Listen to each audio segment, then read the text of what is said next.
You hear beautiful music by using the vibrational translator of sound. Yes. Do you try to taste your food with your eyes or with your nose? Or do you use the interpreter that does the best job of tasting to taste with? So you have these facilities to devour and experience your environment. And you have emotions that are sensors also, that you believed so much in as you decided to come back. You knew that you would be able to see, and you knew you would be able to hear, and you knew you would be able to smell and taste and feel, and you knew you would be able to know through your emotions the path. So you didn't feel like you needed to remember a whole bag full of experiences that would only serve to confuse. You came with everything you needed. And think about what that is. You came into an environment that was set up to inspire your personal desire.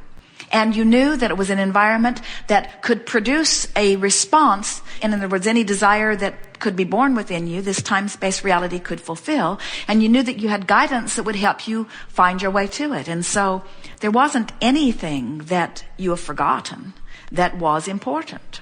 What makes you think you've forgotten is that you have a whole bunch of people around you trying to guide you toward things that you never knew. Guide you to things that have never been valid. Guide you to behavioral responses that have never worked for anybody. In other words, you live in an environment where most people who will guide you will say, you've got to control conditions, and when you control conditions, then the conditions will be better, and then you'll have a better life. And it is so invalid because, first of all, nobody can control conditions. You can't even agree on how the conditions should be controlled. In other words, look at what happens in your world as you squabble over religion and try to kill each other. Those who don't agree with you, you just figure out a way to wipe them out. But what happens is you keep refining the specifics of the way that you think you want to live until you start wiping out your own. In much of the world, it is Christians wiping out Muslims or other way around. But in parts of the world now, it's Christians wiping out Christians because they're nitpicking over some crummy little detail of something, you see. What we're wanting you to understand is until you remember and you come back again and again knowing it, we call this the time of reawakening, not awakening, but reawakening. And we think that's what you're getting at. Yes, how come I wasn't consciously aware of my guidance system earlier in this experience? And we say, you were really early in your experience, but someplace really early on, somebody bigger convinced you that you should follow what they needed you to do so that they would feel better, and you began to lose your trust in guiding yourself through what felt better to you. But guess what happened in that experience?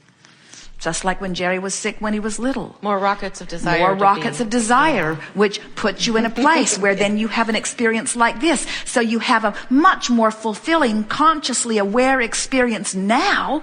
Now's the best time of your life. And none of that was wasted life. None of it is to be regretted. All of it was part of building the momentum for this joyous now. You see what we see with so many of you. You get tuned back in consciously through our work and other work to connection with who you really are. And then you do a little lamenting about those times that you were not tuned back in. And we say to you, but you cannot feel how you felt then from your now perspective, because now you know what you know. You couldn't in this life experience ever stand to go back. But while you were there, you weren't doing so bad. In other words, your childhoods, no matter how you make them out to be, were not as dismal as so many of you would point them out to be. It's just in comparison with what you now know, they feel sort of dismal. But then, they weren't all that dismal. Some better than others. We are not trying to make light of any hardships that you lived, but we do want to say to you that everything that you lived contributed to your clarity of focus, and that clarity of focus is now responsible for how you feel now. And any way you cut it, it was all part of who you now are, and therefore it was all a really good thing. Your inner beings, the collective inner beings who reside in the non-physical realm where we are not one time, not ever, not any, ever looking at any activity, not even a trade in the futures market, and feeling regret about it. Not one time ever. There is no regret in non-physical. It's just, look what has become out of all of that experience, and isn't this fine? And when you line up with that, that's the ultimate making peace with it, isn't it? The ultimate.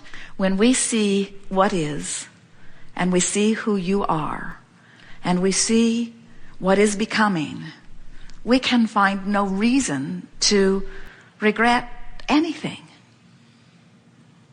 But then we're focused. We hold ourselves in alignment with that joy and with that love and with that appreciation. So we don't deliberately or indeliberately torture ourselves as humans sometimes do.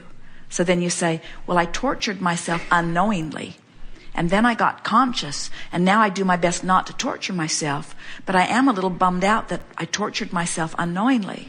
And we say, but now you're torturing yourself knowingly. That's what regret is under these conditions. It's knowingly torturing myself when I know better.